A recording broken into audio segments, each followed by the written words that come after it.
In the next 5 minutes, you will learn what mouthwash was originally used for, how Listerine convinced young women that their bad breath was a disease, and how that same company tried to make other claims for their product, but was ultimately shut down.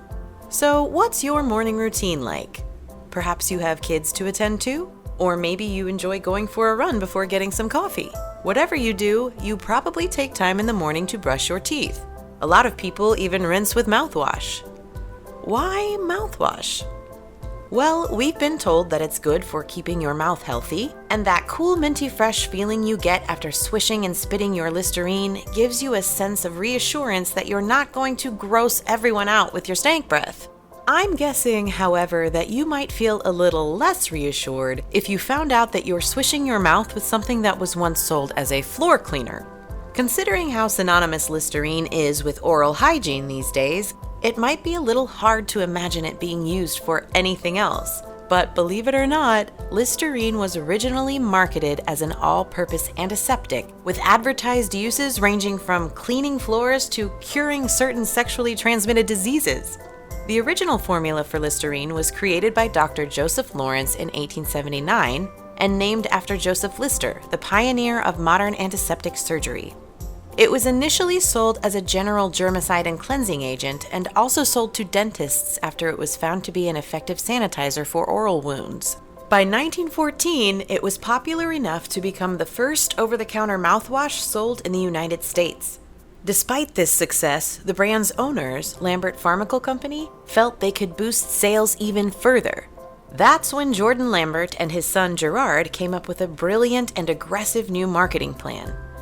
Going off the product's already proven track record as an oral antiseptic, they decided to focus their marketing message by presenting Listerine as the solution to bad breath. The only problem? Well, back then people weren't concerned with bad breath and didn't think their breath was bad enough to warrant any special attention. But the Lamberts weren't going to give up so easily, and in the early 1920s, they decided to exploit the one thing they knew would help sell more product: social anxiety. And so, they took the Latin word for breath and combined it with the Greek suffix for medical conditions to create a new term for bad breath: halitosis. Armed with a more medical-sounding name for this common problem, they then set about preying upon people's insecurities by making them think they had a medical condition that was grossing out all their friends, who were just too darn polite to mention it. During this time, society was also changing due to an influx of new people joining the workforce and moving to the city. Suddenly, more people were working in close quarters with total strangers, and men and women were working side by side. Listerine capitalized on the anxiety created by these situations, focusing especially on young women looking for a husband. Their ads often featured an attractive yet dejected-looking young lady who was repeatedly getting turned down by men. She's obviously pretty, so what's to blame for her lovelessness?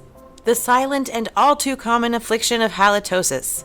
Let's be clear, Listerine didn't invent bad breath itself. That's been around since pretty much forever. And our ancient ancestors had plenty of their own recipes for ways to make your breath smell less funktastic. However, bad breath wasn't really considered a catastrophic shortcoming. It was just another part of life. Listerine changed that perception so completely that advertising scholar James B. Twitchell once wrote, "Listerine did not make mouthwash as much as it made halitosis." This aggressive campaign was a runaway success, and the company's sales went from 115,000 to over 8 million in just 7 years. Oddly enough, the company did continue to market other uses for the product. Most notably, they tried to sell Listerine as a remedy for colds and sore throats, until 1976, when the Federal Trade Commission found these claims to be misleading and ordered them to stop.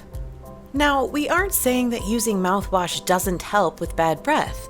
However, it is important to remember that one of the biggest mistakes people make is thinking that rinsing with mouthwash can make up for being negligent with their brushing habits.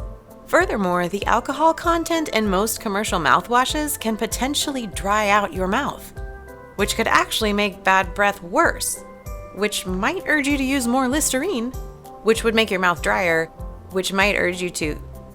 Hey, wait a second.